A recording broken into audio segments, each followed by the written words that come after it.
Breaking news tayo mga tol, panalo na po si Alexandre Usyk via knockout sa 9th round.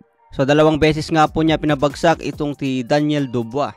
Pero kumakalat ngayon na controversial daw ang laban mga tol dahil hindi nabilangan si Alexandre Usyk sa 5th round.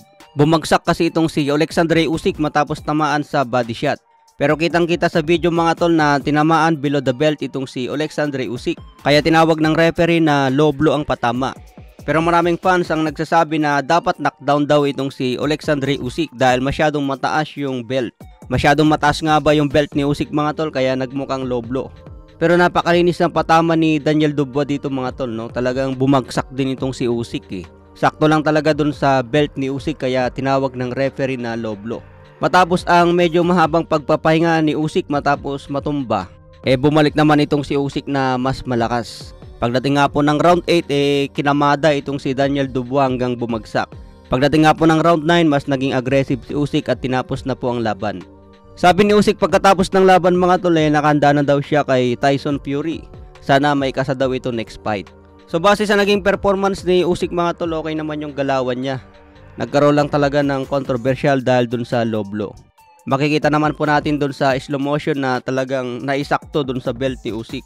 Kung hindi natumba si Usyk dun sa 5 round, hindi naman naging controversial ang laban. Malinis pa rin ang pagkapanalo ni Alexandre Usyk. Yun nga lang pinagdadebatehan dahil masyadong mataas daw yung belt. So tulad ng inaasahan ng karamihan mga tol, mananalo talaga si Usyk dito dahil sobrang yamado. Sabahan po natin kung may kasang laban niya kay Tyson Fury dahil undisputed ang bakbakan. So hawak pa rin ni Usyk ang 3 titulo at nanatiling undefeated champion.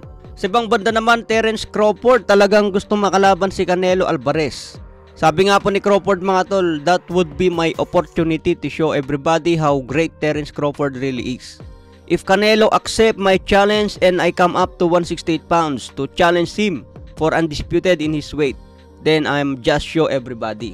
So ang tatanggapin daw ni Canelo yung hamon ni Crawford sa 168 pounds. Talagang interesado daw siya sa kanyang hamon na totohanin para daw ipakita ni Crawford na isa siyang great fighter. So ano ang masasabi nyo dyan mga tol? Malaki ba ang tsansa ni Crawford kung sakaling makalaban niya si Canelo? Pero syempre unahin muna ni Crawford itong rematch kay Errol Spence dahil gusto talaga ni Spence na makipag-rematch sa 154 pounds. Gusto daw makabawi ni Spence mga tol dahil malaki ang tiwala na kayang talunin si Crawford. Kung sakaling manalo ulit si Crawford kay Spence sa 154 pounds, ito na siguro yung pagkakataon ni Crawford na umakyat sa 168.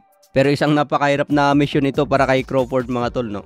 Pero ito daw ang isang oportunidad para maipakita ni Crawford kung gaano siya kalakas. Kaya ba na lang po natin ang pag-akyat ni Crawford sa 168. So hanggang dito na lang muna tayo sa ngayon mga tol. Maraming salamat po.